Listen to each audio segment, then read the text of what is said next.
হাবিবুল হক রাহমাতুল্লাহি আলাইহি, আব্দুল হক আমিন রাহমাতুল্লাহি আলাইহি, আল্লামা আহমদ শফি রাহমাতুল্লাহি আলাইহি, আমাদের সিলেটের কিংবদন্ত প্রিন্সিপাল আল্লামা হাবিবুর রহমান রাহমাতুল্লাহি আলাইহি, আল্লামা জুনাদ বাবনগরী, এইভাবে আকাবিরে আসলাফ, আকাবিরে দেওবন্দ তারা মাঠে ময়দানে কাজ করেছেন। কাজেন্দ্র কাফের আজ পর্যন্ত কোন কাজেন্দ্রকে বাংলার জমিনে কাফের ঘোষণা করেন নাই, কাজেন্দ্রকে কাফের ঘোষণা করা হয় নাই। কেন কাফের ঘোষণা করা হয় নাই? আমি বলতে চাই, বাংলার জমিনে যদি সরকার কাফের ঘোষণা না করে, যদি কাজেন্দ্রের সমর্থ করে, এই সরকার মুসলমান ডক্টর ইউনূস যদি কাফের ঘোষণা কাজেন্দ্রকে না করে, কাফের, যে কাফের মানবে না সেও কাফের। সুস্পষ্ট বার্তা আল্লাহ তাআলা কোরআনের মধ্যে বলেছেন খাতামুন নাবিয়্যিন, আল্লাহ তাআলার কোরআনের দলিল, এটা কোরআনের দলিল, যারা কোরআনকে অস্বীকার করেছে কাফের। আর রাসূল সাল্লাল্লাহু আলাইহি ওয়াসাল্লাম হাদিসের মধ্যে বলেন আনা খাতামুন নাবিয়্যিন লা নাবিয়্যা বাদি, আমি সর্বশেষ নবী, আমার পর কোন নবী আসবে না।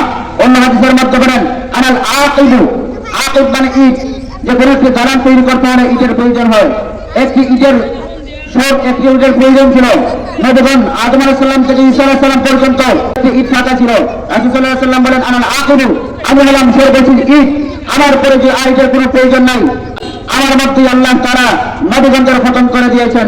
কিন্তু আমাদের দেশের মধ্যে কোন কাদিয়ানী, তারা মুসলিম দাবিদার হিসেবে কাদিয়ানী হিসেবে থাকে, কাদিয়ানীদের পরিচয় দেওয়া হয় না, তাদের একটাই পরিচয়, তারা হলো কাফির।